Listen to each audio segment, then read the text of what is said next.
Are you telling me that it's 8:25? Precisely. Damn.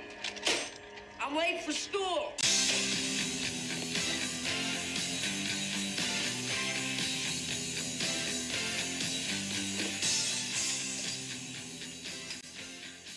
Welcome to the Shermer High Alumni Association.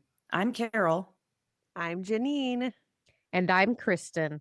And we rewatch movies from the 80s to determine, did that age well? This week's movie is Back to the Future. That's right. We're heading back to 1985. Or is it 1955? With Back to the Future, the movie that made us all want a DeLorean. We're talking Marty, Doc, Lorraine, George, and Biff. Time travel rules that don't make any sense whatsoever. And of course, a deeply uncomfortable family subplot. So grab your skateboard and join us as we rewind, rewatch, and remember the decade that shaped us.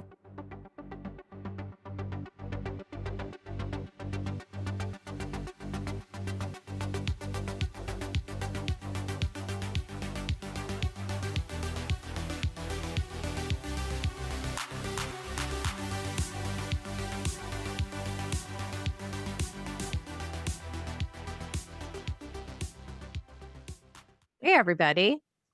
Hey, what's going on? Hi. How are you doing? Well, just lovely. How are you feeling, Kristen?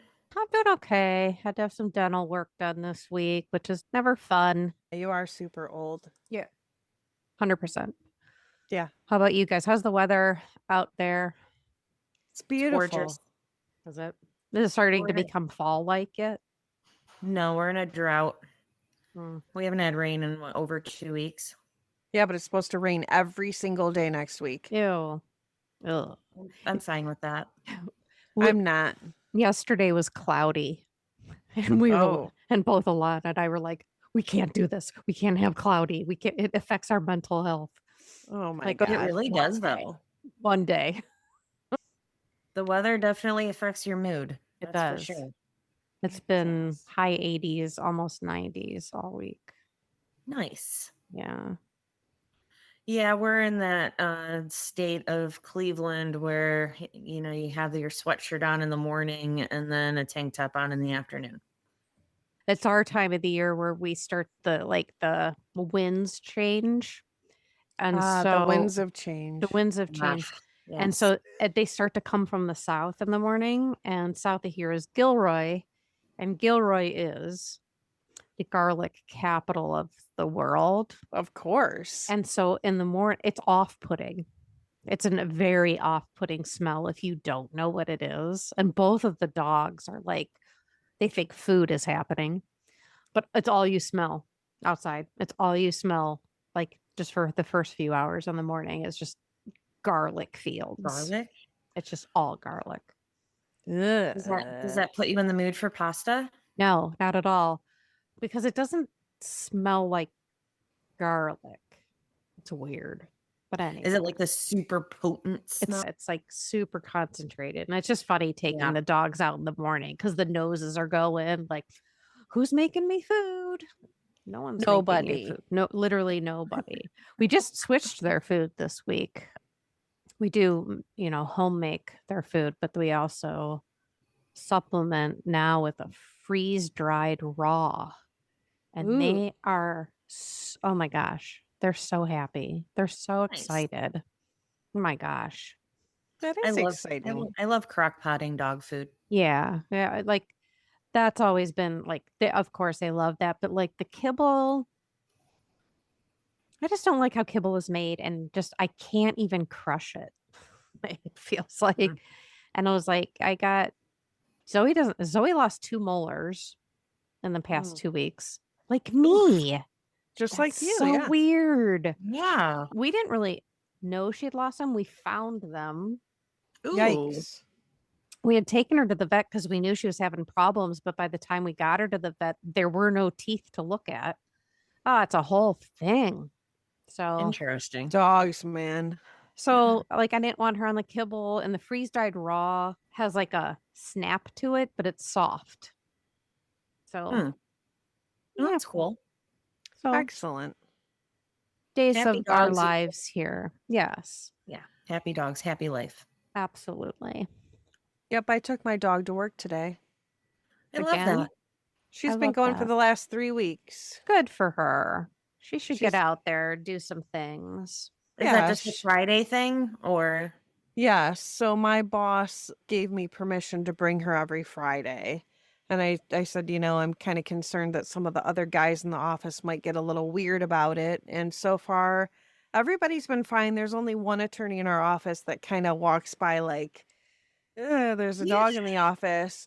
But everybody seems to really love her. And even clients that came in today, we had a couple clients that we kind of intercepted in the hallway by accident. And they were like, there's a dog here. That's so cool. And they were petting her. And one attorney brought in some donuts. And he happened to get like these skewers that had little tiny donuts on them. What? And yes. And so he brought in a skewer that was powdered donuts. And Tiny, my dog, loves little small powdered donuts.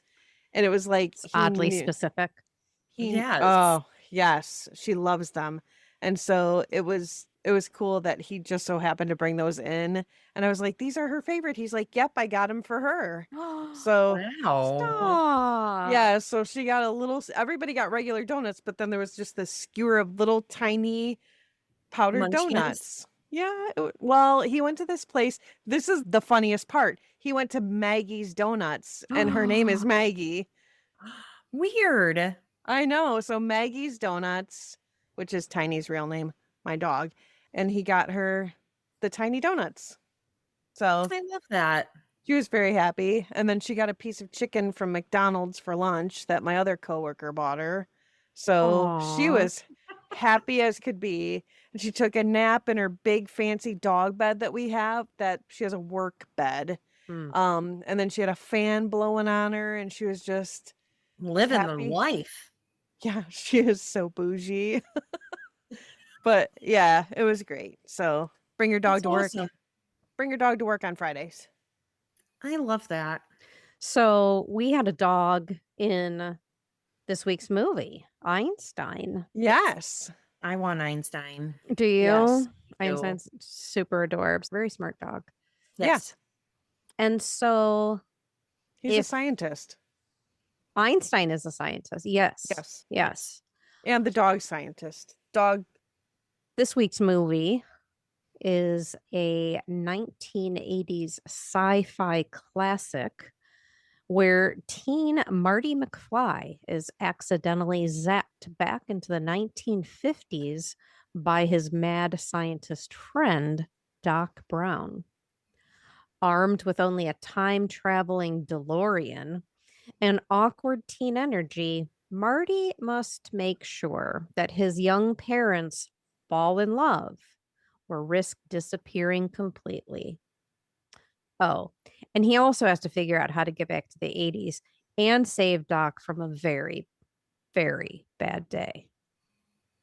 Yeah. So who do we have in this movie? This movie actually stars Michael J. Fox, who was born on June 9th of 1961, and he's still around. We love Michael J. Fox. Yes. We do love Michael J. Fox. He is He's an a goat.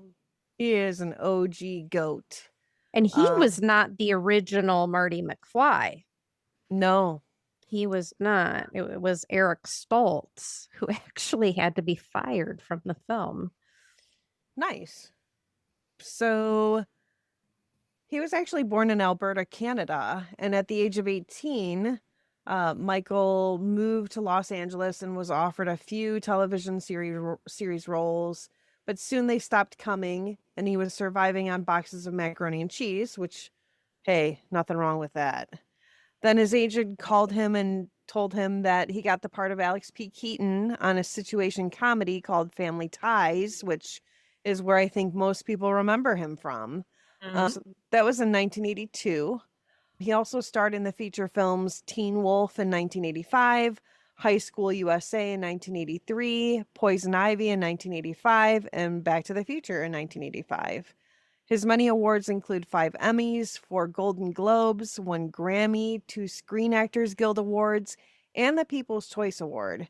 And in the fall of 2022, Michael J. Fox was presented with an honorary Oscar, the Gene Hershot Humanitarian Award, by the Academy of Motion Picture Arts and Sciences. His estimated net worth is $65 million. Was that because he was Alex P. Keaton? Most likely. Yeah. Yeah. I mean, Or he's the insane amount of money this movie brought in. Oh my gosh. We'll get to Yes. that in a moment. Yeah. Yes. So we also have Christopher Lloyd, who is also an OG. He was born October 22nd of 1938. He was born in Stamford, Connecticut. Christopher Lloyd is an American actor with a relatively long career. His better known roles include drug-using taxicab driver Jim Ignatowski in the sitcom Taxi in 1978. Right. Yes. Klingon Oh. Commander Krug in Star Trek III, The Search for Spock, which was in 1984. Inventor Dr. Emmett Doc Brown in the Back to the Future trilogy, which was from 1985 to 1990. The evil Judge Doom in Who Framed Roger Rabbit in 1988. And the deranged Uncle Fester in The Addams Family in 1991. And Addams Family Values in 1993. He has received 13 awards, including 3 Emmys. Go, Chris. Yes. Wait. Do Do we wait, have? what? I mean, he was in One Flew Over the Cuckoo's Nest. Did we mention that?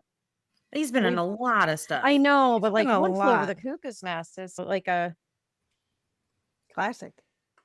I mean, he wasn't Jack Nicholson in One Flew Over the Cuckoo's Nest, but he was there. I can't believe it's hard to believe that people in the 30s are still alive today. It is. Yeah. Like, that's awesome. Way to go, Christopher Lloyd. Yes. Like, yeah, wow. Keep on Yeah. trucking. What a dude. He is a dude. He He's is. pretty awesome. So moving along, we've got Leah Thompson, who, we've seen her before. She was last in episode 3 that we did for Howard the Duck. Yes. So we did talk about her there, but she was born in 1961. She's still around. So Leah Thompson's most famous role is that of Lorraine Baines McFly in the Back to the Future trilogy, with the first film being released in 1985. In 1986, Thompson starred in Space Camp. Yes.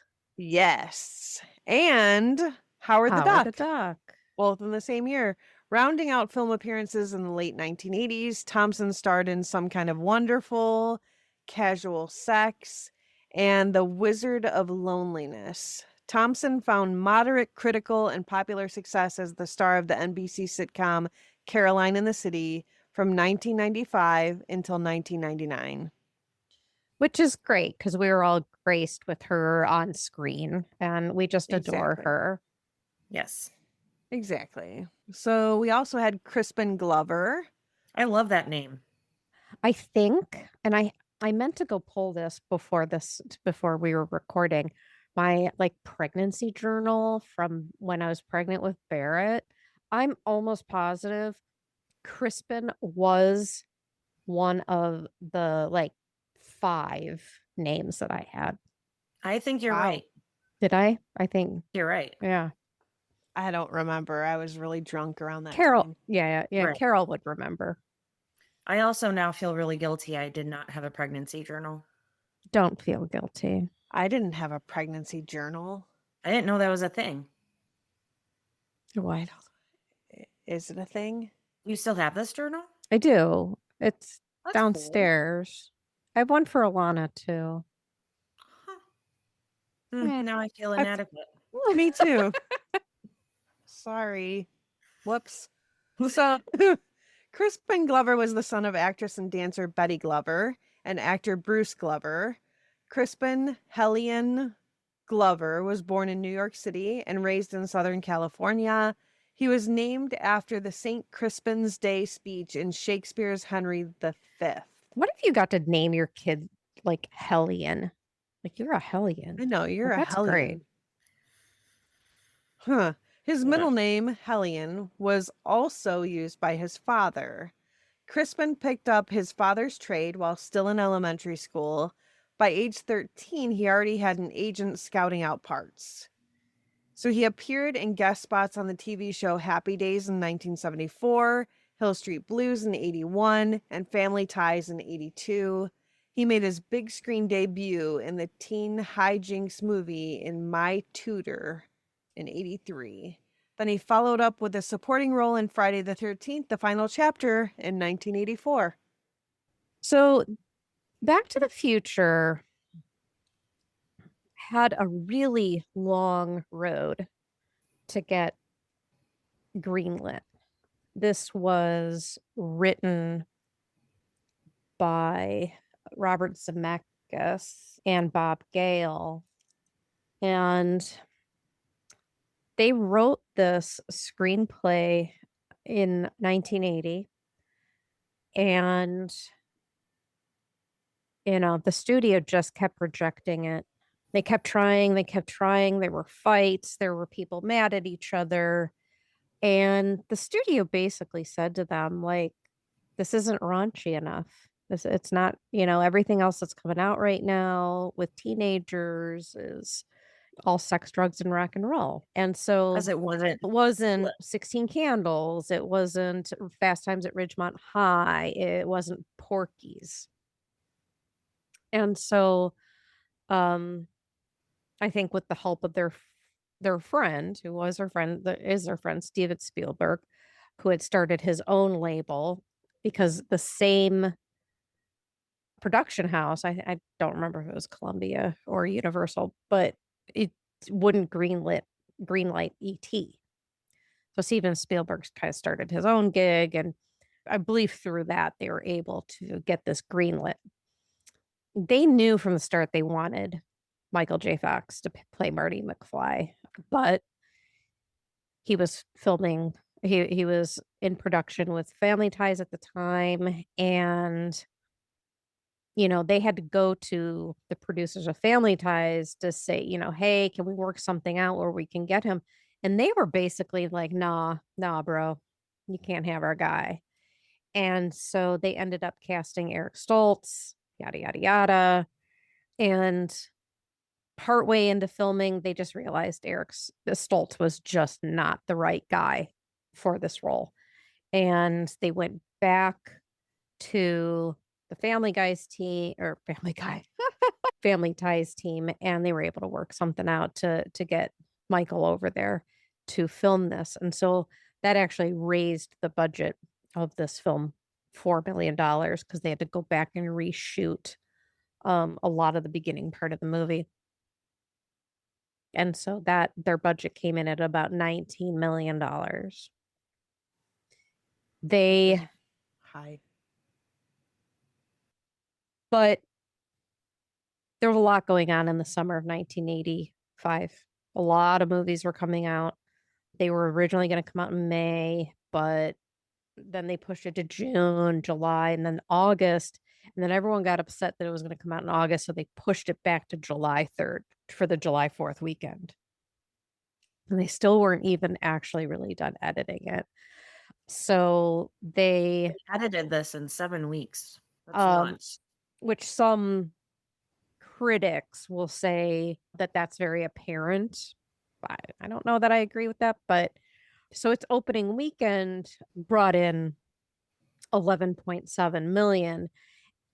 And then it was number one. It was number one the next week. It was number one the next week. Then it slipped to maybe Rambo, but then it became number one again for the next 8 weeks. And so all in all, the movie grossed over $388 million in 1985, which Holy is granola. I did not know that. I did not know that until we started researching this. And so, with a lot of the 1985 movies we've done so far, This one has turned 40 this year, and it is actually being re-released in theaters the week of Halloween, of the October 31st, for that 40th anniversary. And they're going to be presenting it on the large formats, the IMAX, 4DX. And so I think we'll go. I think we'll go see it. Yeah. That would be Heck yeah. awesome. Yeah, I think we'll try and go see it for sure. So the shooting location for Back to the Future was filmed in various locations across Southern California, including the Universal Studios Hollywood backlot for Courthouse Square, Puente Hills Mall for Twin Pines Mall, and Whittier High School for Hill Valley High School. In 1955, the Gamble House, which is in Pasadena, this historic landmark served as Doc Brown's house in the 1955 timeline. It was filmed at Universal Studios and on locations throughout the Los Angeles area.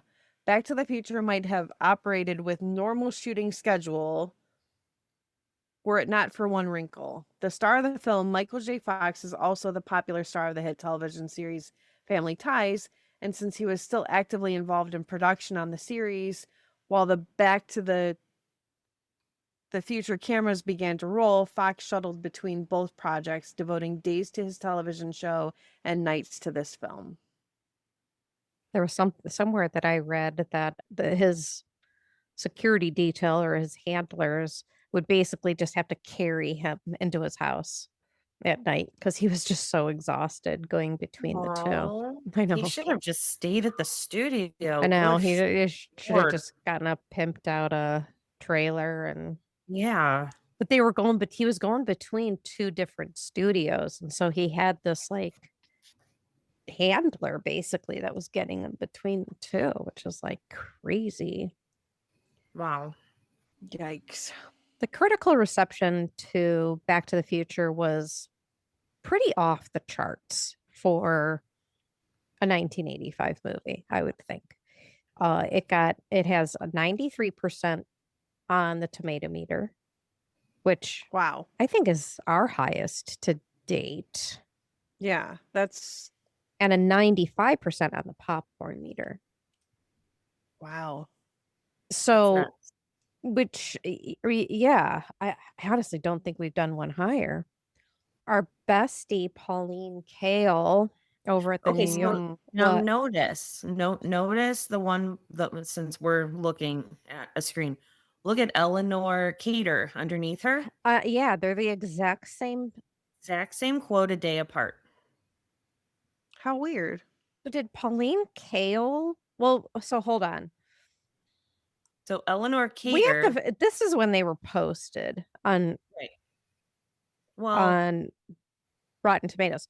But I want to find the original reviews because, like, if Eleanor Cater did the original review, like, I want to find these original ones, not when they were posted on Rotten Tomatoes. I wonder if it's a mistake. I was wondering that too, but when I saw that, I was like, "What's going on here?"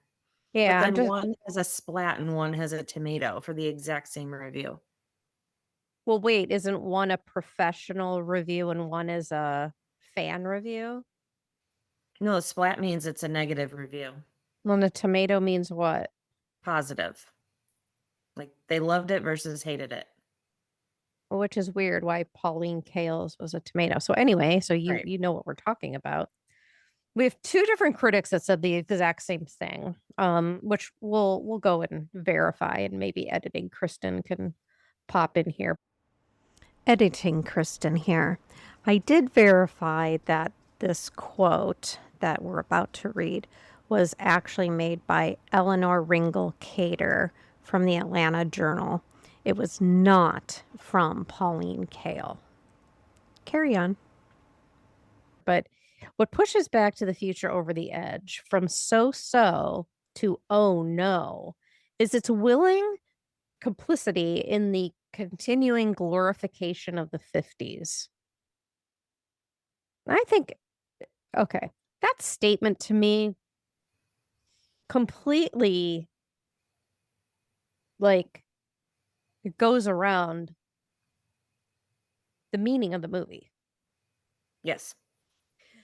So Gene Siskel with the Chicago Tribune, our bestie there, Zemeckis and Gale, give us two priceless scenes in which the young time traveler simply regards his parents to be with wonderment, delight, and empathy. And we cannot help but share that emotion and relate it to our own lives. That's deep. It was deep. I we know the scene he's talking about. So Paul Attanasio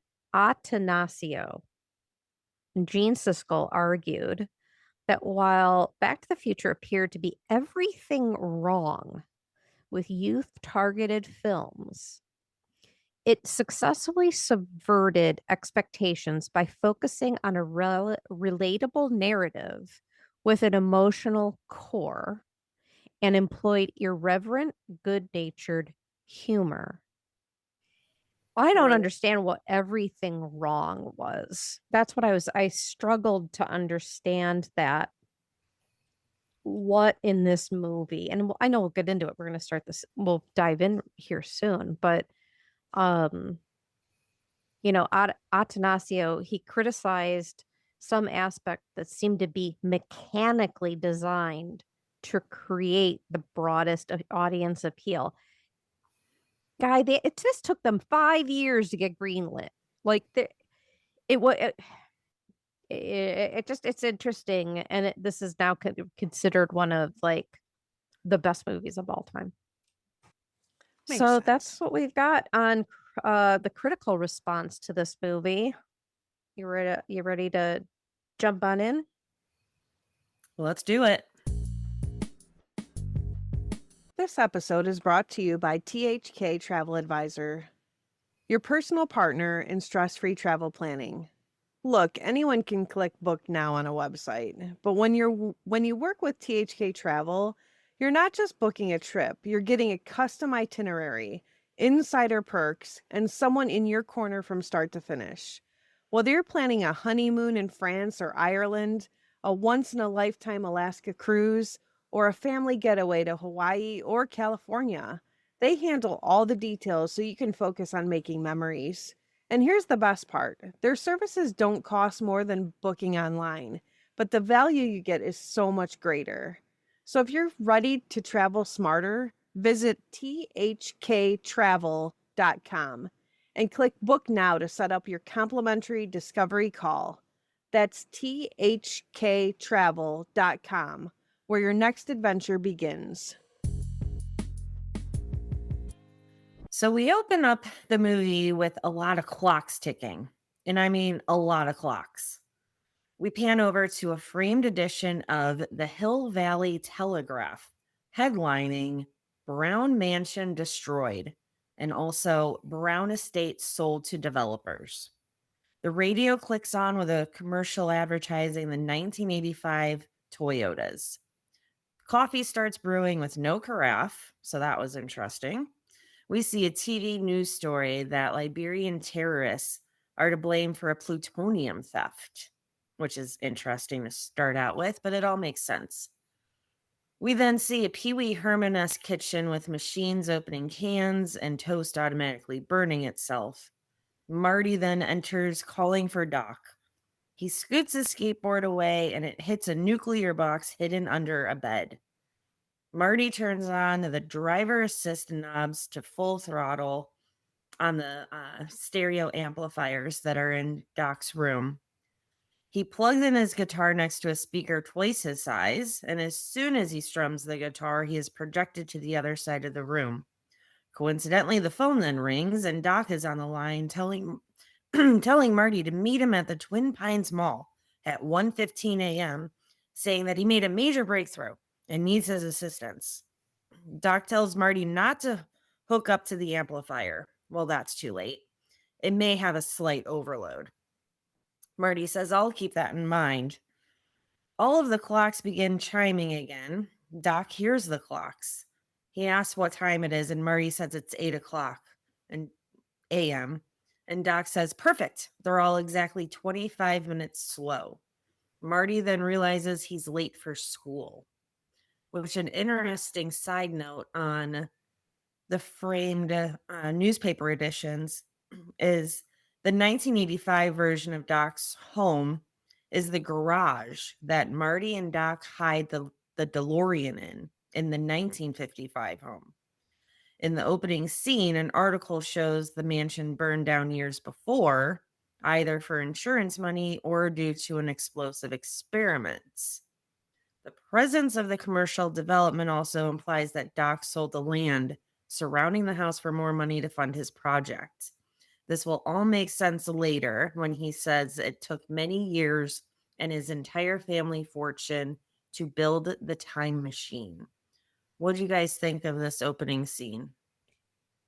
It was very reminiscent for me. It was very reminiscent of the opening of Pee-wee's Big Adventure. Yes. Yeah, because Yes. the automatic dog feeder and Yeah. the coffee pot.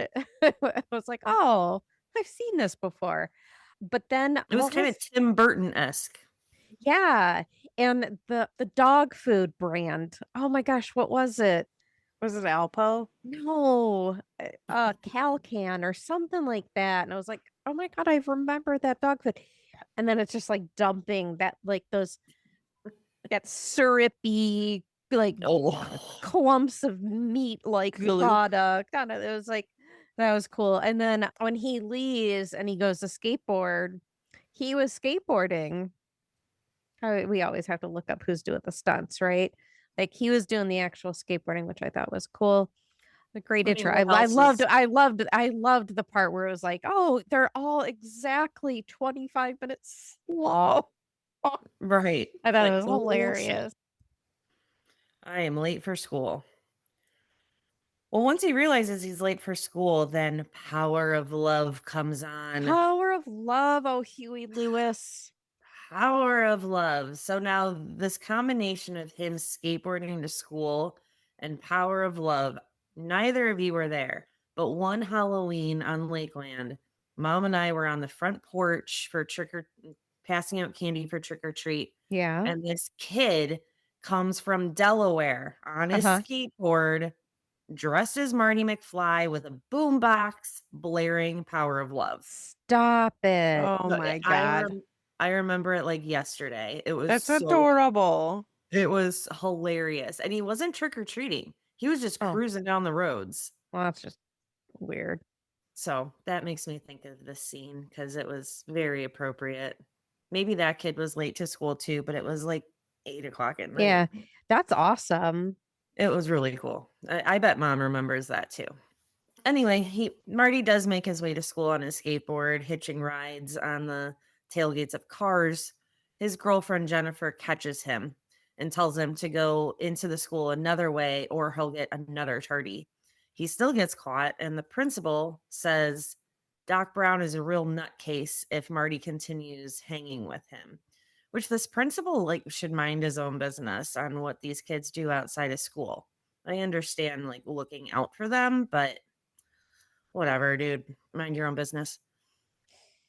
The principal then says no McFly ever amounted to anything in the history of Hills Valley. Well, history is going to change, Marty says. Way to advocate for yourself, Marty. I love that. The self-love that you have there. I appreciate it. Yes. So now we're in the school gym where Marty's band, the Pinheads, start rocking to Power of Love. And the 4 judges are not amused. Fun fact, one of the judges was Huey Lewis.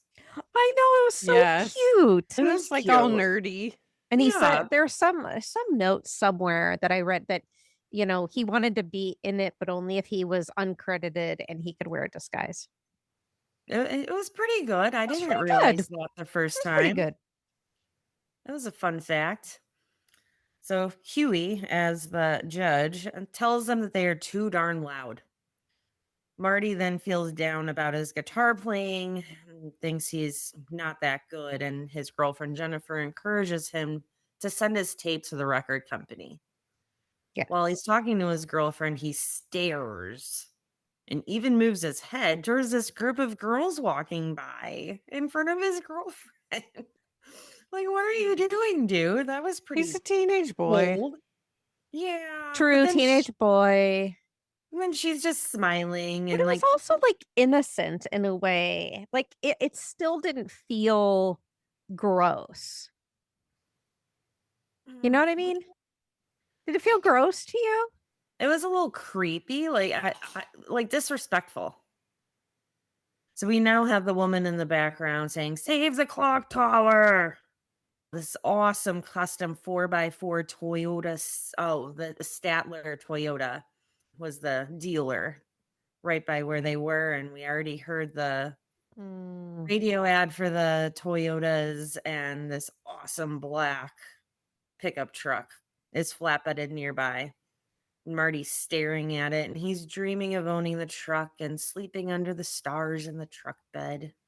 It was a very lovely little dream. The clock tower woman is now shaking a collection jar in front of them and says the mayor is trying to replace the clock because 30 years ago, lightning struck the clock tower and it has not worked since. Jennifer's dad then picks her up. She says that she will be at her grandmother's house that night and gives Marty the number to the house. Because kids, we only had house phones. And she writes that her grandma's number on the back of the flyer that lady had given him. And Correct. doesn't she write "I love you"? She does. She Yes. writes, "I love you." So what I found in another fun fact is that when the woman hands them the flyer, the number's already written on the back. Are you serious? Nice. So I mean, you really have to pause it at the right time to see it. But yeah, it's there. That's funny. So now Marty has made his way home to a tow truck and a crashed car in the driveway because that's normal. Mhm. And Biff is inside. Biff is George's supervisor. George is Marty's dad. So basically, Marty's dad's boss is inside, blaming George for not knowing that there was a blind spot in the car. That's crazy. And that's why he crashed it. Yeah, because Biff spills beer on Biff spilled beer on himself when the car crashed. yeah, So I thought that was good. So now George should need to pay for the cleaning bill of his clothes. What a douche. Biff then turns around and he sees Marty and he calls him a butthead and says, "Say hi to your mom for me." Freaking creep. Yeah. Marty needed the car for the next day. What was the next day? It was the They're going to go to the lake. You're going to the lake. The lake weekend. So he needed the car, but now it's all crashed up. So now mom, who her name's Lorraine, comes in and says, "We're going to have to eat this cake by ourselves. Uncle Joey didn't make parole again." Which That was good. was it? Thanks. Good impression. I practiced. That it. was No, really good. I did not actually, but yeah. So I thought that's a very interesting way to introduce mom by saying that her brother didn't make parole. So Right. And it's our first time seeing Lorraine, and you see that she's kind of Haggard out. sadly haggard. Yeah. Yes. And she kind of throws the cake, which like it looks like your like an icebox cake, Mhm. onto the table. And I like the is that like a crow flying? Yeah, like Yeah, a jailbird. Jailbird. Yeah. Oh my God, what is wrong with me? You're under the influence And then after your she, tooth extraction. oh my gosh, I still haven't taken the leave. Oh my God. I just brought it in here. And you see her go back to the breakfast bar or whatever, and she's just like refilling her, I don't know, is that vodka or gin? And it's like, Something. oh, Lorraine's life is horrible. Yeah, Lorraine's hit her limit. So now we're at the dinner table, and Linda, who is Marty's sister, says that Jennifer called Marty twice. Lorraine says that any girl who calls a boy is asking for trouble. How are we analyzing that? Well, it's also like Ironic foreshadowing. Lorraine then tells this story about how she met George. Her dad hit him with his car. Lorraine brought him into their house, and he was so helpless. Her heart went out to him. So she went with him to the Enchantment Under the Sea dance. Meanwhile, George is not paying attention at Not at all, and all. he's laughing at what's on the TV. So Mm. probably why Lorraine is drinking. Yeah. So She just now we sort have- of married. I think that the gist, right, is just like Lorraine married kind of a loser. Yeah. Kind of. That's A little bit. Well, they had 3 kids. okay. Well, we now have Marty passed out in bed. And then the clock shows that it's 12:28 a.m. And he sleeps so funny. Like, I was imagining how he was sleeping. I'm like, oh my God, like all my Like- limbs would be like numb. Yeah. So anyway, his phone rings and it's Doc telling him to grab the video camera on his way to the mall. So Marty's skateboarding to the mall, which is, if you notice, he's on wet blacktop. And as a skateboard mom, that gave me major anxiety for his safety. But anyway, so he sees the Dr. E. Brown Enterprise truck in the parking lot. And Marty goes down and he greets Doc's dog Einstein in the parking lot, who is the cutest dog of all time. Yes. And all of a sudden, Doc Brown's truck turns into a transformer and begins lowering the back down, and Einstein gives the classic dog head tilt. Like, what is I love a going good on? dog head tilt. I love a good dog head tilt. Feel like that Is- dog should have won an award for that. Yes. And Marty was also kind of doing a human head tilt. Like, what's happening? Because with Doc, who knows? And we see the DeLorean comes out of the truck with the license plate out of time. Marty begins recording, and Doc says that it is October 26th, 1985 at 1:18 a.m. He straps Einstein into the car and shows that Einstein's clock and Doc's clocks are both in sync. Doc says that once the car reaches 88 miles per hour, magic is going to happen. So he grabs his remote control and gears up the car to 66 miles per hour with the wheels spinning, and then releases it on the road to get it up to 88 miles an hour. Then the DeLorean vanishes into some portal, and flames come up from the tire marks. He sent Einstein 1 minute into the future. Marty says, "You built a time machine in the DeLorean?"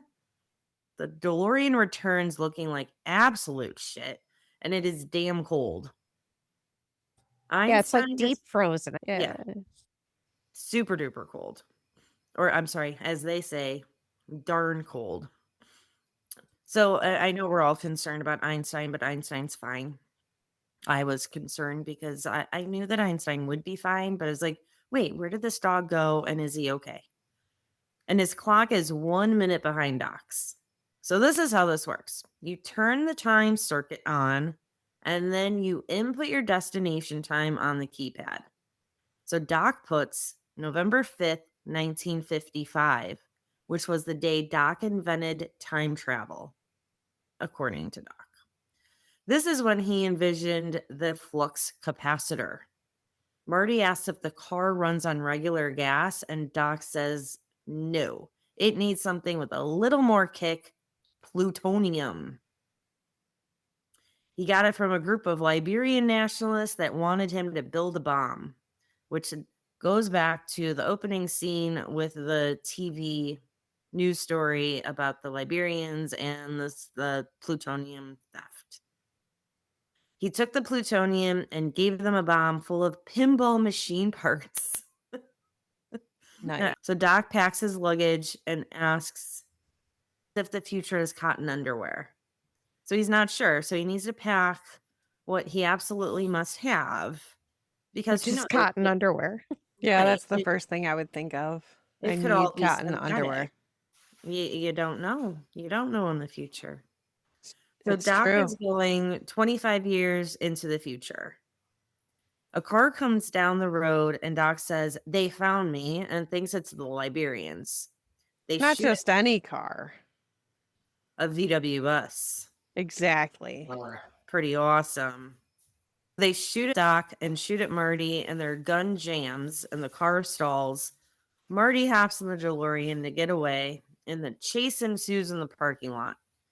Marty gets the DeLorean up to 88 miles an hour, which is the magic number, and he is then projected into 1955, crashing into a barn.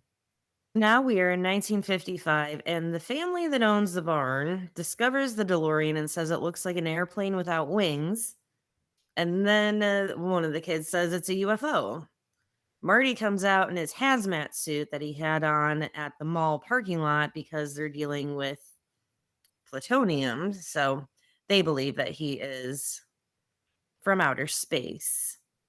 And in all reality, it does look like Absolutely. absolutely, and that's why they picked the DeLorean, right? Is that they wanted something that in 1955 would have looked like a UFO, Right. and it. Hopefully, if you're listening to this, you've seen this movie and you're just kind of reminiscing about it like we are, but a DeLorean, there's only 6,000 DeLoreans ever made before they went bankrupt because John DeLorean was selling cocaine or something. But yeah, I thought it was just so perfect, such a perfect car. It was, yes, perfect car. And especially with the situation where when it does go into the time portal and it comes out freezing cold, so it's all icy and kind of smoky from the Yep. ice. So it was set up very well. Yeah. with that. So we have the paw of the barn. Pa starts shooting at Marty and calls him a space bastard. I love that name. That's another t-shirt if I've ever seen one. Yes. Space bastard. Space bastard. I got to write that down. Marty tells himself this is just an intense dream. Like, this cannot really be happening. He ends up escaping this situation. He's now in his street clothes and has the DeLorean. He starts driving, and we see that he ends up at the entrance to his street, which has a sign out front that says Lion Estates. Which we already know from him skateboarding is where he lived in Yes. 1985, right? Yep. But I just said that. It's the entrance to his street. but when he gets the entrance of his street in 1955, there's Oh, they're nothing building the street. right. There's the Yeah. signs are there, but that's Yeah. like it. Yes. So the sign and the sign's barely even there. Like, it's just kind of they're still very well constructing this street. So there's no houses on it anymore, but there is the sign to the street. But now the car won't start. The DeLorean's dead. It needs plutonium. So he pushes it off the road and he starts walking. There's a sign that says Hill Valley 2 miles away. So he starts walking, and now he's in town by the clock tower where he was back in 1985, where he was with Jennifer at Statler Toyota. Marty's looking around and he's realizing he's not in 1985 anymore. The clock tower chimes, which really lets him know he's not in 1985, since the clock tower woman just told them it was struck by lightning 30 years ago and hasn't worked since. And it's He grabs- loud. It's it's loud. It's very Yeah. loud. Yeah. So a man walks by him and throws a newspaper into the trash. Marty grabs it. And the date on it is November 5th, 1955. He goes into the restaurant nearby, and the worker says, "What's with the life preserver?" Because Marty's wearing a puffer vest, which once he said that, I was like, yeah, it does Brilliant. look like a life preserver. The attention to detail in this movie, I think just underscores its brilliance. There is a major attention to detail. So now he's in this restaurant. Meanwhile, you can kind of tell from the back, but Marty's dad is sitting at the counter. Marty goes over to the phone book and he immediately looks up Doc's number. Hey, Whoops. kids. So, and I think I did explain this, is that the phone book not only had phone numbers, but it also had addresses. And that's how you kind of had to know vaguely where a person lived, because if you could have like a white pages that had 15 John Smiths or 15 Doc Right. Browns, right? You had to Yep. kind of know where that person lived to get their phone number, but you also had their address, which is what Right. Marty gets. Yes. So he looks up Doc's number. He calls, but no one answers. So now he has to rip the phone book page out. So he has the address and the phone number on him. So he can go to the address or try calling him again, whatever. So he tries ordering a Pepsi. Wasn't it a Crystal Pepsi? No. He ordered like a tab. Pepsi He starts with Yeah. a He wanted a tab tab. and then like a Pepsi free, free. but not Yeah. diet Pepsi. Crystal Pepsi? I thought he said Crystal Pepsi, but maybe I'm wrong. Is Yeah, I that know he when started that with came tab. out? I thought Crystal Pepsi was like towards 88. Maybe. Yeah. I don't remember what the second one was, but it was like, so basically he's given a cup of black coffee. He just wanted something without sugar. So he got a cup of black coffee. He puts his hand on his neck. And if you notice, his dad next to him is doing the exact same pose. So they look identical to So each good. other. Yeah. Yes. Adorbs. Another attention to detail. So now we have Biff coming in and he says, "Hey, McFly." And both Marty and George turn because they're both McFlys. Biff walks up to George, and that's when Marty realizes that's his dad. The look on his face was So they're so priceless. funny. Like holy shit. Yeah. I am in 1955 and this is my dad.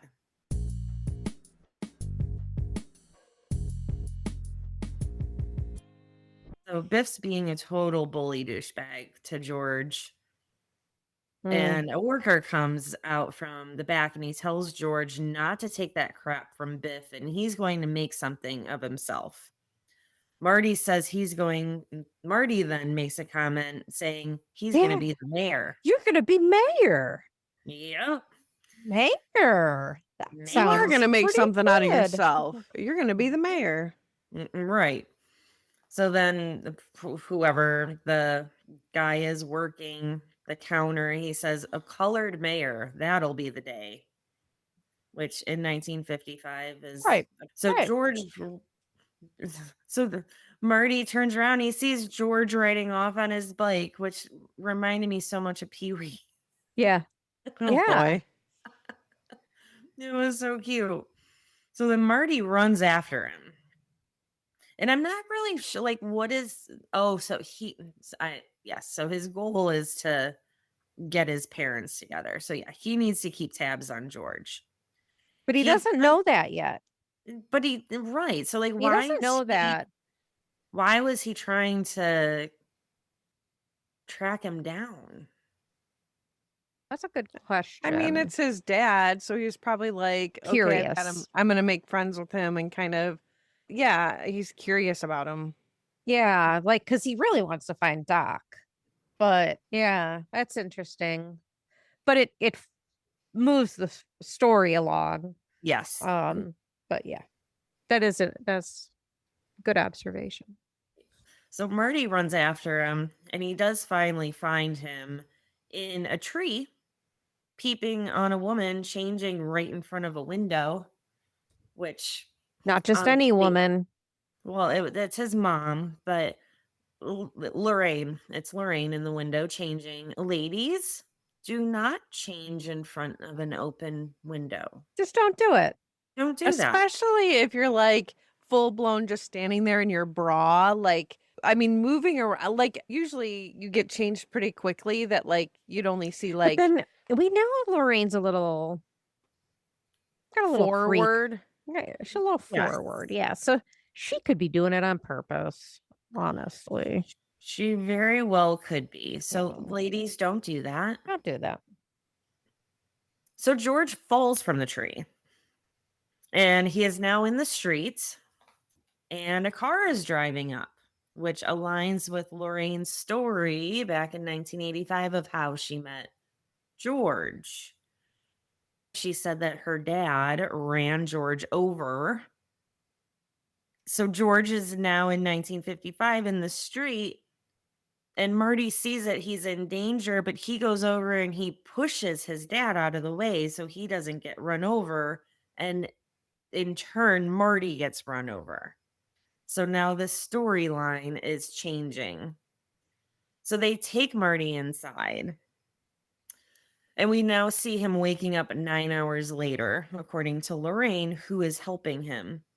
She says they're in 1955 and he freaks out. So he's So- in the dark, right? He's in the dark. He wakes up, it's dark, and she's talking to him, and it's obviously his mother's voice, right?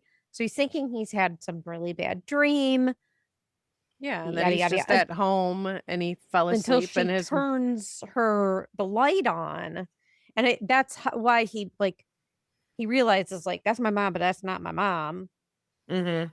and that he kind of makes that thin comment like, "Well, wait, you don't look like my mom, but you're my mom." Right. So that's kind of why that happens. It's because of that in the dark voiceover of Lorraine. So he kind of stumbles out of the bed, and she thinks his name is Calvin because that's what's on his underwear, which is Calvin Klein. like, why did his pants have to come off? Right. Yeah, and like they never really address that. He's like, "Where are my pants?" And she's like, "Over on my hope chest."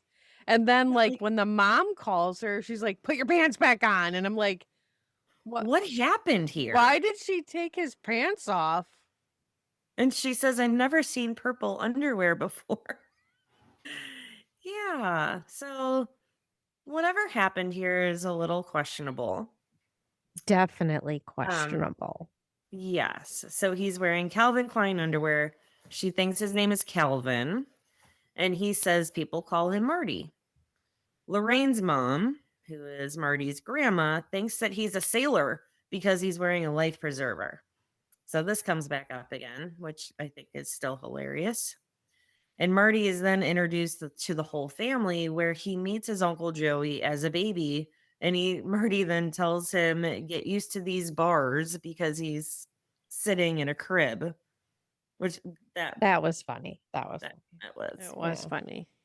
So they're all sitting at the dinner table, and the grandpa brings over their brand new TV set so they can watch Jackie Gleason while they're eating.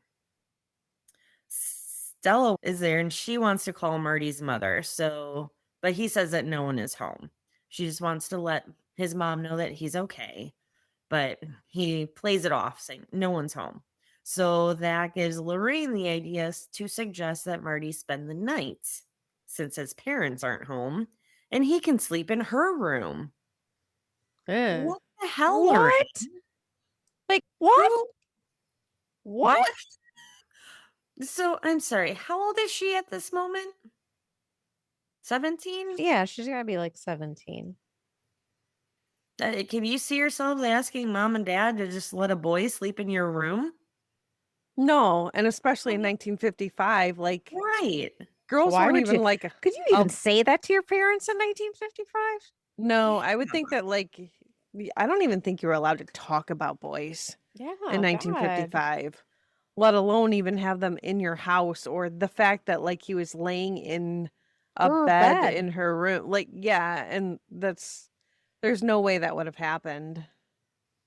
I like it this scene Again, when it's sci-fi fantasy. I like in this scene when they ask Marty if he has a TV at home, and he's like, "Yeah, we have two." And she's like, "He's the little boy who is also Kevin Pee-wee. from Kevin. Pee-wee's." Yes. And he's like, "Wow, you have two TVs?" And the mom grandma is like, "He's lying. Nobody has two Nobody. televisions." Right. So Marty gets up and leaves, and the dad says, Lorraine, if you ever have a kid that acts that way, I'll disown you. So now Marty has Doc's address and he heads over to Riverside Drive where Doc lives. Oh, yeah. Marty had mentioned it being JFK Drive to what is his grandpa, and grandpa says, "Who is that?" Who the hell is that? Yeah, who is that? So Marty comes up to this grand old house. Like, this was an awesome house. Have you guys ever been to this house? Nope. You should go there, Crystal. We're going to be down there the beginning of October. Maybe we'll be able to Oh. drive by it. That would be cool. This is a Yeah. cool. I think you're required to now. I think Yeah. so. And so he gets to this gigantic, awesome looking house, and Doc does answer the door after many raps. And he has this contraption on his head, and he says he's going to read Marty's thoughts. Yeah. He says, "You come here from a great distance. You want me to make donation to the Coast Guard Youth Auxiliary." So Marty says that he's there from a time machine that he invented and needs help getting back to 1985. Doc realizes his contraption doesn't work and he didn't invent a time machine. Marty shows proof that he's from the future and tells the story about how Doc invented the flux capacitor. So Doc had given him the story about when he fell off of the toilet and hit his head, and when he woke up, he just had this idea of this flux capacitor and made a drawing of it. And Marty is there to tell him, "You invented this, and I am here because of it." So they go back to the DeLorean that's now hidden because it's stalled out, and Doc sees the real life flux capacitor that matches the diagram he drew.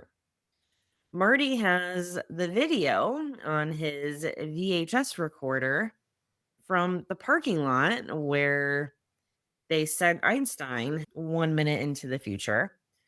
And Doc says that Marty is stuck there because plutonium is hard to come by in 1955, but it must be at every drugstore in 1985, which I thought was funny. That was funny. Yeah. You always think that everything is so readily available in the future. So this just blows his mind that this only runs on plutonium, and he starts freaking out about how the hell are we going to get this back because we have no plutonium and it takes 1.21 gigawatts. So he finally comes up with the idea that a bolt of lightning is the only thing that can cause 1.2 gigawatts. A bolt of lightning is going to strike the clock tower at 10:04 p.m. next Saturday night. So Marty knew that because it has already happened in his experience. So And he has the flyer to prove it. Yes. So they can foresee part of the future. If they could harness that lightning and get it to the flux capacitor, Marty can get back to the future. Or there could be repercussions. Doc tries to get him to stay in the house and not leave until that next Saturday. Doc asks if he spoke to anyone during the day besides him, and Marty said, "Yeah, my parents." And Marty- that's where Doc tells him, like, you can't talk to anybody. Yeah, this is going to You'll get a little fishy. You'll change the outcome of the future. And this is where they kind of talk about how they have to make these certain situations happen in order to get back to the future. Otherwise, there's no future to go to. Because if his parents don't meet up and fall in love at this dance on Saturday, then they don't fall in love, they don't get married, there's no children, there is no Marty. Yeah, they So don't their exist. Right. Their mission now is to get George and Lorraine to fall in love at this dance and make history happen in the present. So that got no pressure. Sure. We see Marty and Doc walking, and Marty sees the high school that he is currently going to in the future, and he says it looks brand new, as it probably is. It was, yeah, probably was. So we now see Marty and Doc inside the high school, and we see George being bullied, which I feel so bad for him in these scenes. Like, he's such a cute little guy, and these big bullies are being dickwads. So Doc thinks Marty is adopted because of how George is just being picked on. And the principal then tells George that he's a slacker, which is reminiscent of what the principal tells Marty. And Marty tells George there's someone he wants him to meet and introduces him to Lorraine. But she's only paying attention to Calvin, who is Marty, of course. He has to get them together or their family will never exist. Marty's mission is now to get them alone together at the social event. Marty is now sitting with George while he's writing science fiction. Marty tells George that Lorraine likes him and wants George to invite her to the dance. But George doesn't want the rejection and thinks she wants to go with Biff. Biff is assaulting Lorraine and Calvin stops him. Biff and Marty push each other until the principal comes. George then bails, and Marty finds George and says he has to go to the dance, but George would miss his TV show. It seems like no one can change George's mind. There's no way he's going to this dance. Right. And so then Marty comes up with an idea. Yes. Now we see Marty back in his hazmat suit in George's bedroom, and he puts a Walkman on him, and he blares Van Halen. George is so freaked out, and he asks who he is. Marty says he's Darth Vader. He is an extraterrestrial from the planet Vulcan. Yes. I love that. I love that mix of Star Wars and Star Trek.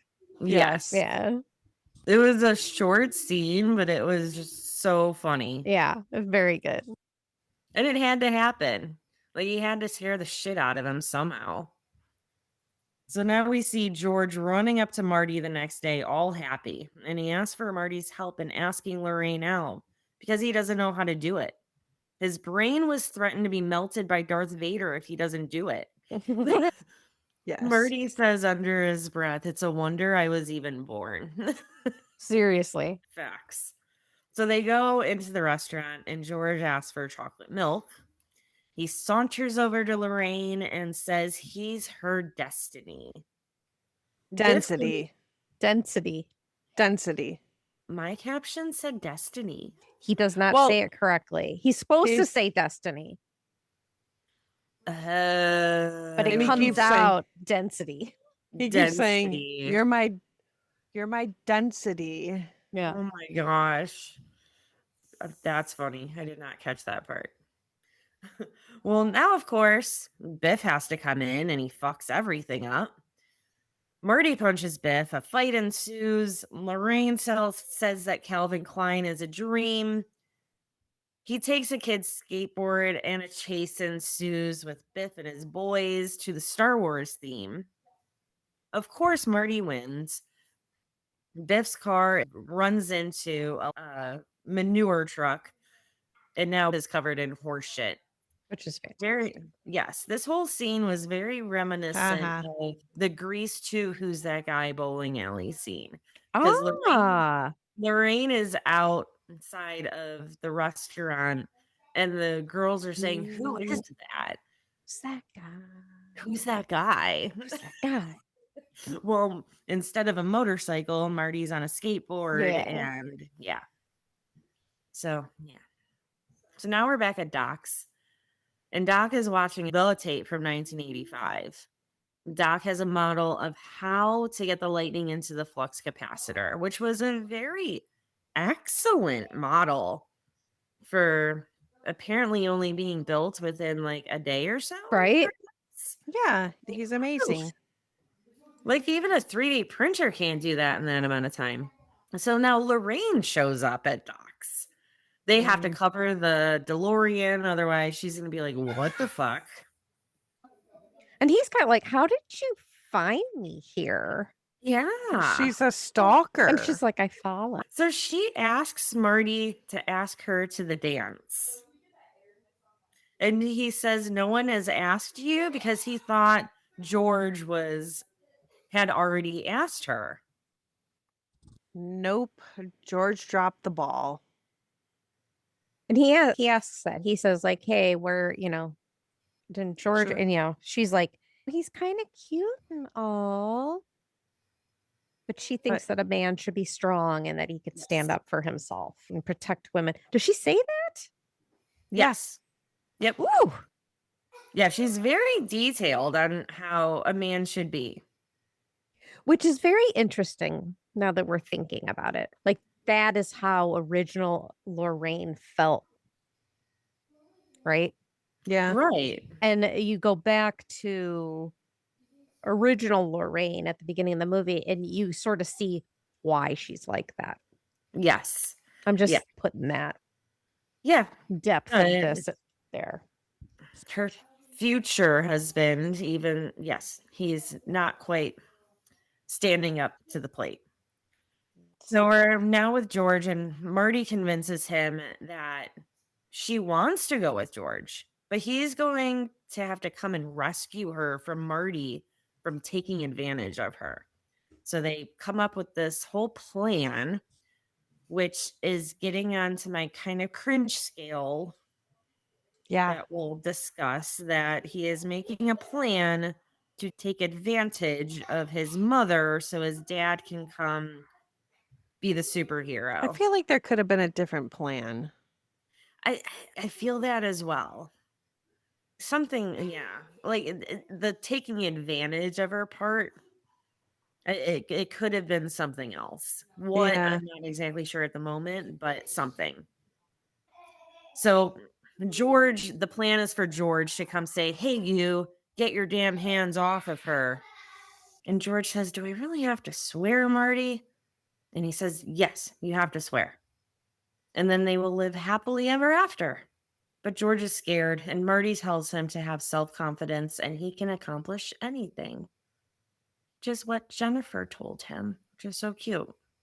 Now we are with Doc and Marty on the road again, and Doc will be sad to see Marty go, but he's excited that he will get to see 1985 because Doc knows that he'll be alive then.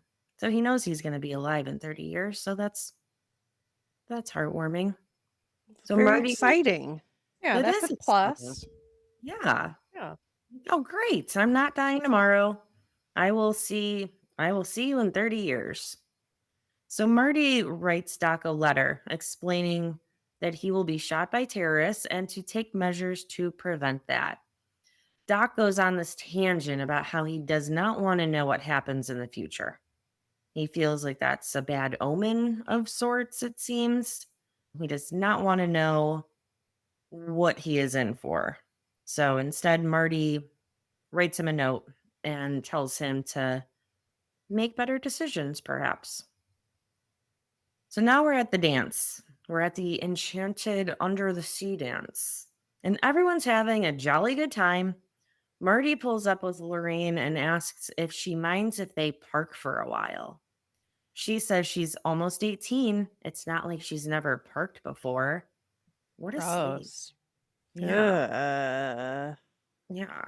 So besides that, she now pulls out a bottle of liquor and called Marty a square for saying not to drink. And now she's smoking. Yeah. So we're just putting it all we're just laying it all out there. Yeah.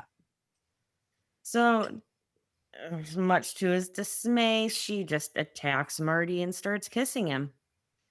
She pulls back slowly and Gross. says, "This is all wrong." Yeah, and he's doing the like, Yeah, get off me. he is shitting himself. He is literally sitting in a pile of shit at this moment. So she says, "This is wrong. It's like kissing my brother." And he says, "That makes perfect sense." So now, or your son. yeah. Ugh. So it wouldn't be a wonderful moment-ish if Biff didn't show up. So Biff is now showing up and he's saying that Marty caused $300 of damage to his car. And, of course, wants him to pay for it. Biff then takes Lorraine, and his homies take Marty, and they throw Marty into the band's car. The band's now on a break. There's all sorts of timely slurs that I'm not even comfortable saying. The boys call the band members and reefer addicts. Reefer addicts. Oh my God. Oh my God, that's another shirt. Reefer? Oh my God. So we have some major stereotyping here with the African American Yes. gentleman. Yes, it definitely. Not great. Yeah. So Marty is in the band's trunk, and the band members are trying to get him out of the trunk, and they're looking for the keys, and Marty says the keys are inside the trunk with him. So we now cut over to George, who is running outside as per plan to see Lorraine tussling around in the car, but George does not know that it's Biff in the car instead of Marty, and opens the car and sees Biff, much to his dismay, because he thought it was Marty. And Lorraine says, "George, please help me." But he does deliver the line. Get He your does. damn hands off Get of your her. damn And then off he of realizes it's Biff. Yes. So Biff tries to close the door, and George says no. Biff puts George in a chokehold, and George gets all of the confidence that he can muster up in his body, and he Because punches Biff. he pushed Lorraine onto the ground. And that's when he Yeah. was like, oh, hell no. Yeah. And that's when his fist became like a fist of fury. And he was like, nope, you ain't going to push my lady down on the ground. Yes, he took every bit of energy in his body, and all the anger came to the surface, and he punches Biff hard. That wasn't just a bitch He slap. clocked him. That was he hit against the car and he was knocked out. So Lorraine looks longingly at George, and we hear the thunder start to rumble. The storm is coming. Yes. Yes. All things are aligning. So the band members' hand, bartender, the band member's hand is now sliced from rescuing Marty from the trunk, so he can't play the guitar. But the dance floor is where Lorraine and George first kiss. So this has to happen. Like, the band has to go on. Lucky for us, Marty plays the guitar. Hell yes. Yes, we now have Marty playing with the band, playing the guitar to Earth Angel, which is like such a cliche 1950s song. 100%. But something you play a dance. Unless I always have associated Earth Angel to this movie. Probably. Maybe. Possibly. I think it's a high possibility. Anyway, so George and Lorraine are dancing, but there's no kiss yet. Some douchebag interjects and he starts dancing with Lorraine, but she's fighting him off, calling for George. Isn't he the bully he's the bully kid from A Christmas Story. Is he? Yeah. He did look familiar, but I didn't look at him that closely because he's a douche. Scott Farkas. Nice. All right. Well, now we see Marty. Did this happen a lot in the 50s where women were just like manhandled? All the time. All the time. But like this. Yeah, I pushed. I don't know. Can we phone a friend? Can we phone a 1950s consultant? What do we know that would have been at a high school dance in the 50s? Aunt Nancy? No. I guess nobody. Yeah, nobody. We're beyond that generation. Okay. Yeah. So now we see Marty sinking into himself, because now the realization that the future might happen is happening. Like they have not kissed yet. This family might not be created. So Marty is now feeling very drained. Like he's going to disappear. His future is gone. It's all gone. But George gains some self-confidence. And he goes and he pushes the dude away and he kisses Lorraine. Girl George.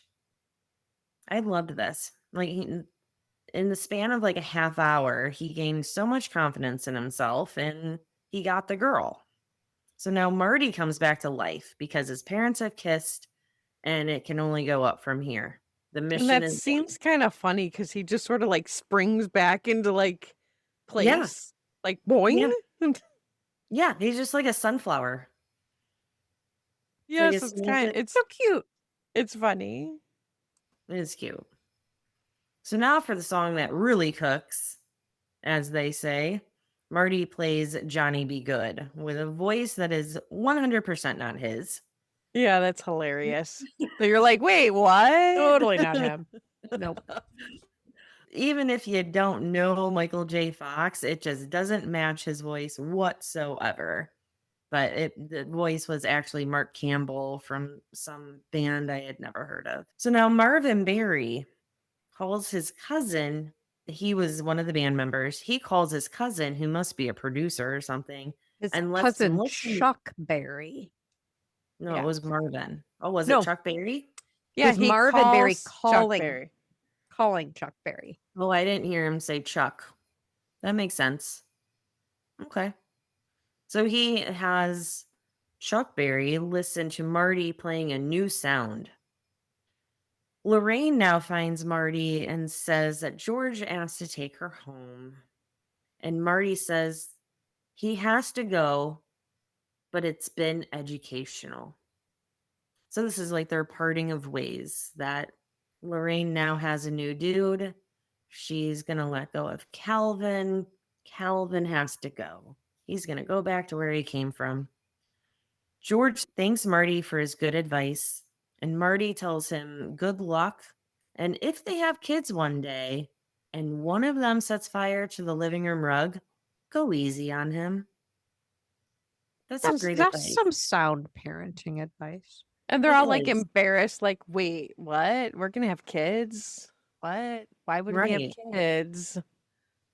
I also feel like this might now go into, this advice might go into future baby shower cards. Like, Oh, that's a good one. That if your is a kid good sets one. fire to the living room rug, go easy on him. But being that I've been in the rug industry for 26 years now, if it's a wool rug, it's not going to light on fire. So there's that. Wow. Just, Yeah. okay, rug nerd. Yeah. So it must be a crappy rug. So now we're at the clock tower. Marty zooms in a classic 1955's car. Doc sets a time back to when Marty left. When the alarm goes off that Doc gives him, Marty is to hit the gas. Doc and Marty exchange thank yous and goodbye. Doc finds the letter that Marty wrote for him to open in 30 years and tweaks out and rips it up. The clock tower wire has now come undone from where they have it connected to get the gigawatts from. They have 6 minutes until lightning strikes. The bell chimes and Doc becomes unstable. He's now upscaling the building, trying to reconnect these wires. He's scaling the clock. Marty gets his hook set up on the DeLorean.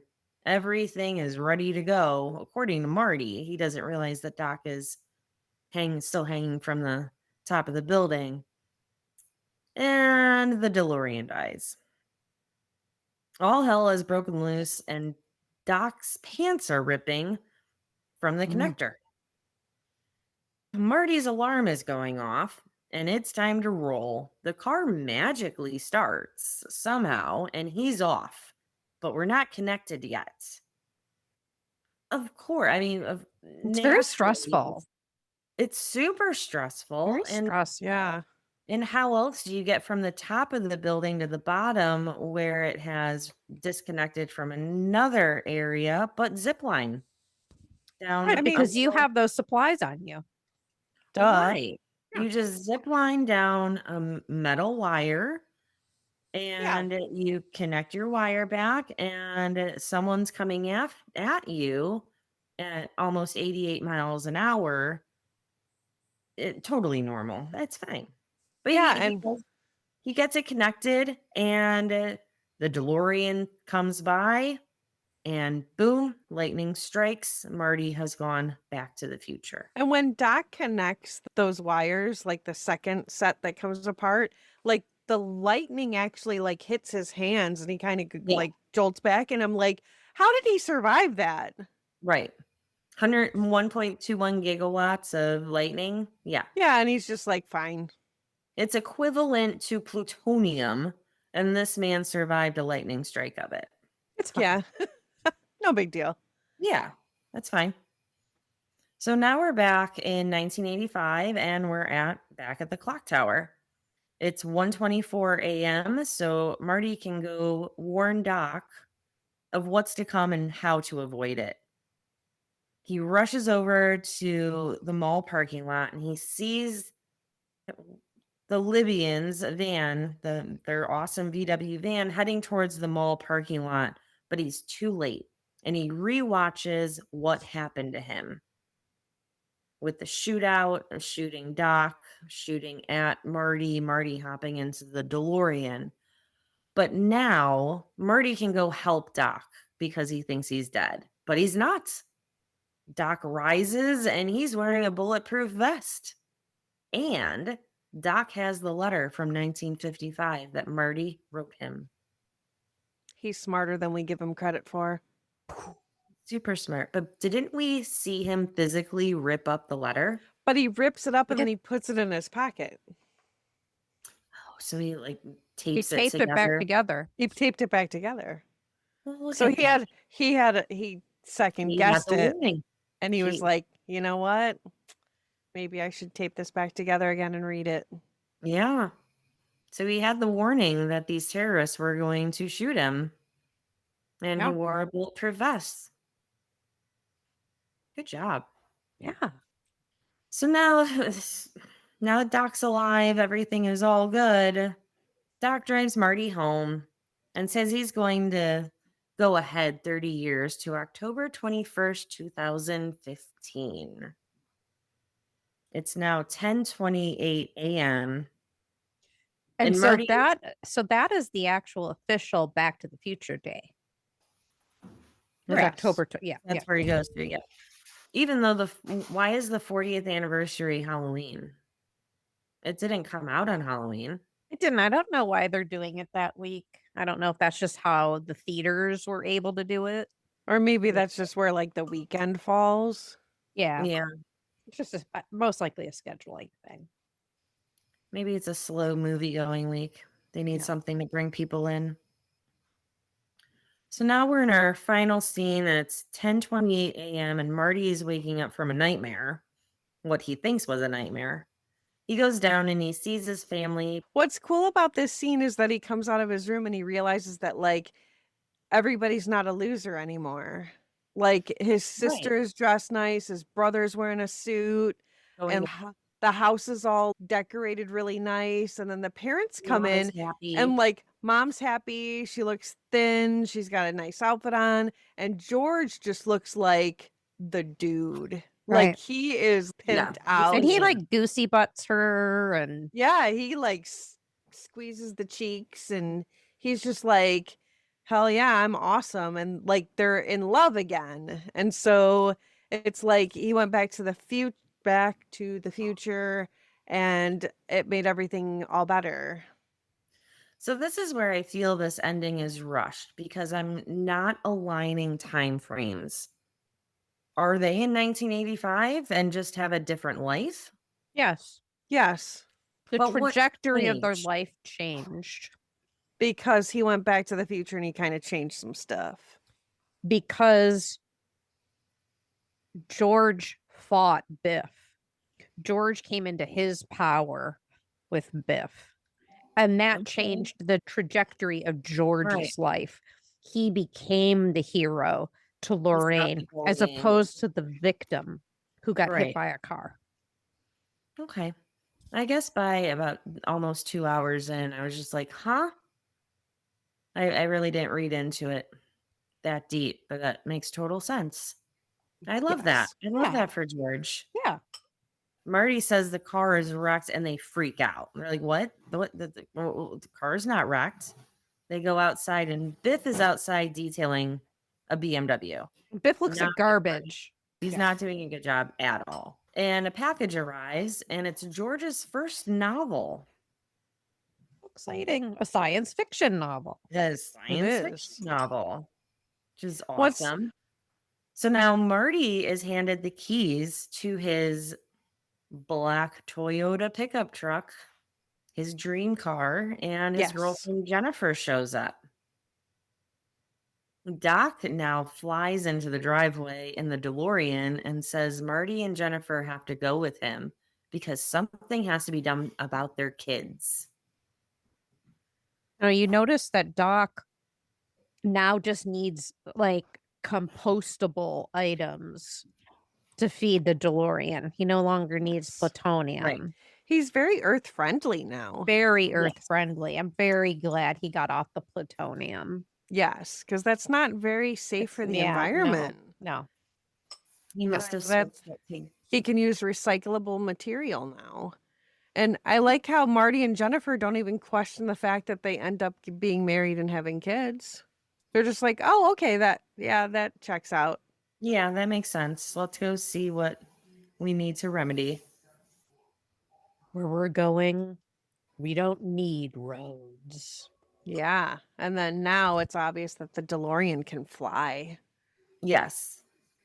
Because that's what cars do in 2015. Yeah. I mean, my car did. I'm sure we'll do Back to the Future 2 at some point, and we'll have plenty to comment about that, and that they recast Jennifer, which is weird, but Yeah. So that is Back to the Future. Heck yeah.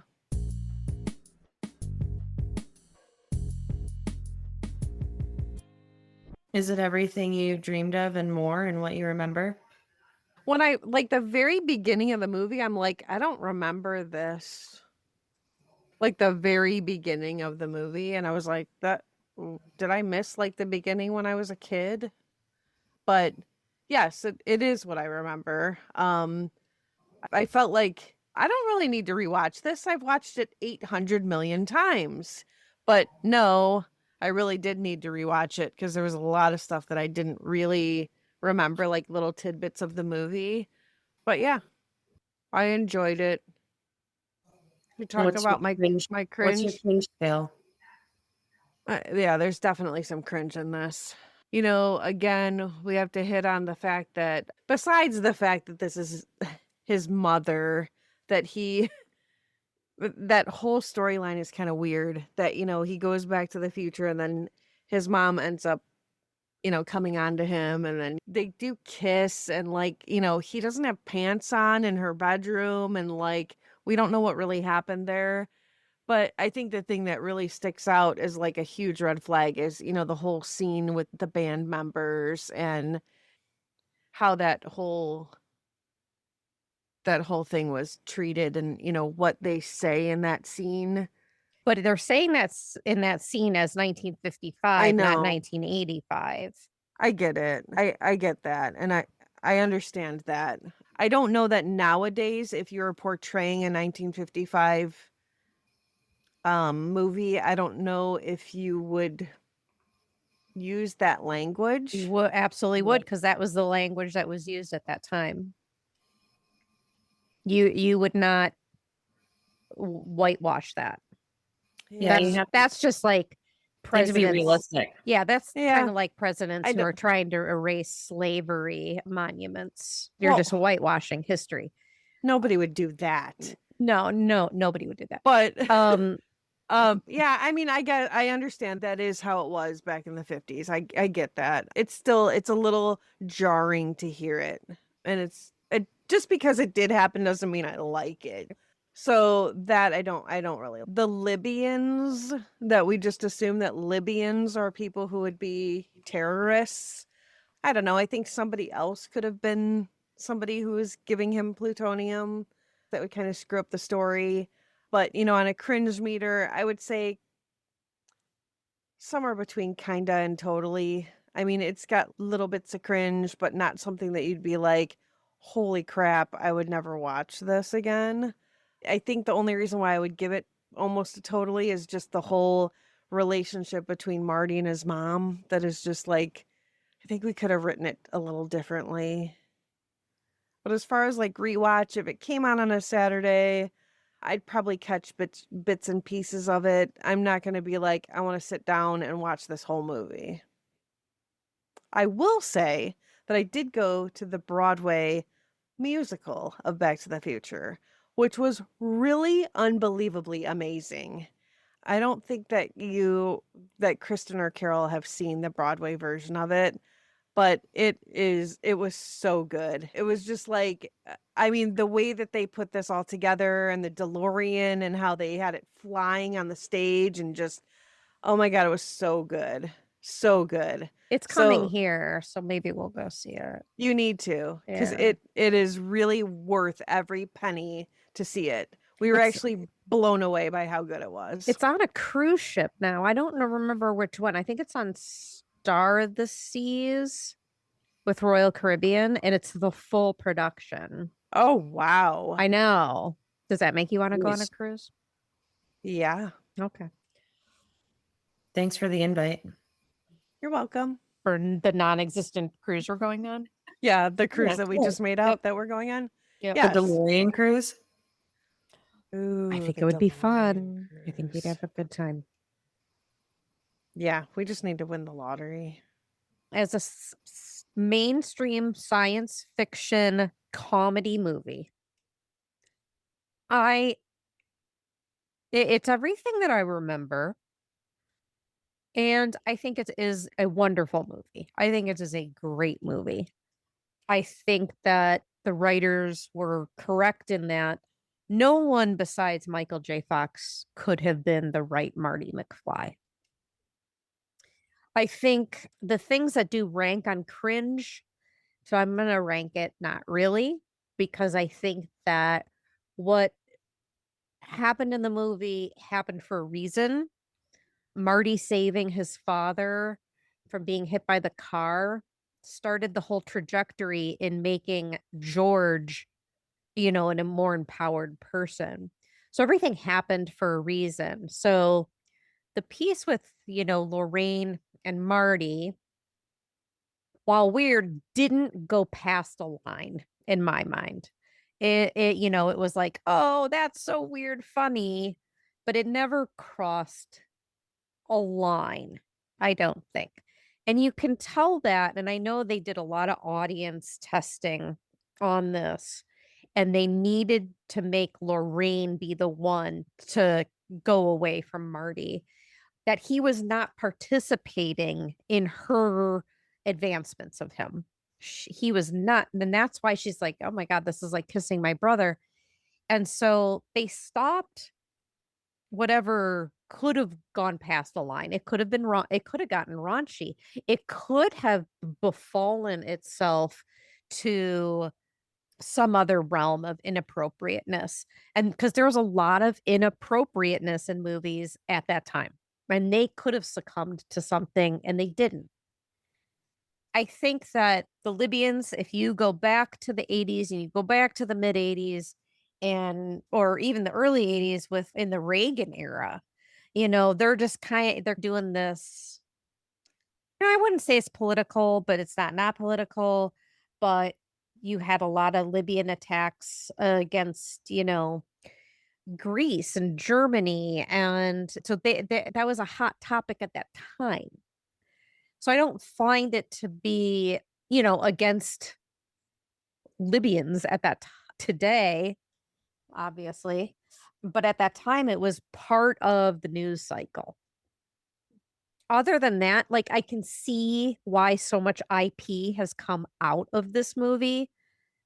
Universal has definitely taken advantage of its Back to the Future IP, basically. Because, like, there's the Comic-Cons out there that have the Back to the Future Day. You've got Back to the Future Day at Universal. Is there still a Back to the Future ride? Or did they take that out? I think it's still there. I think it's still there. Yeah. So much has come from this movie that even the reaction to this movie was so much that they then decided to do a sequel. So I'm going not really on the cringe. If a Gen Zer or Gen Ayer were to be like, is this an okay movie? Go ahead and watch that. I'm not going to be advising anyone to go, this should never have been made.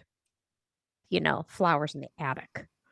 So if it came on while I'm cleaning, I'm not going to sit down per se, but I'll watch it.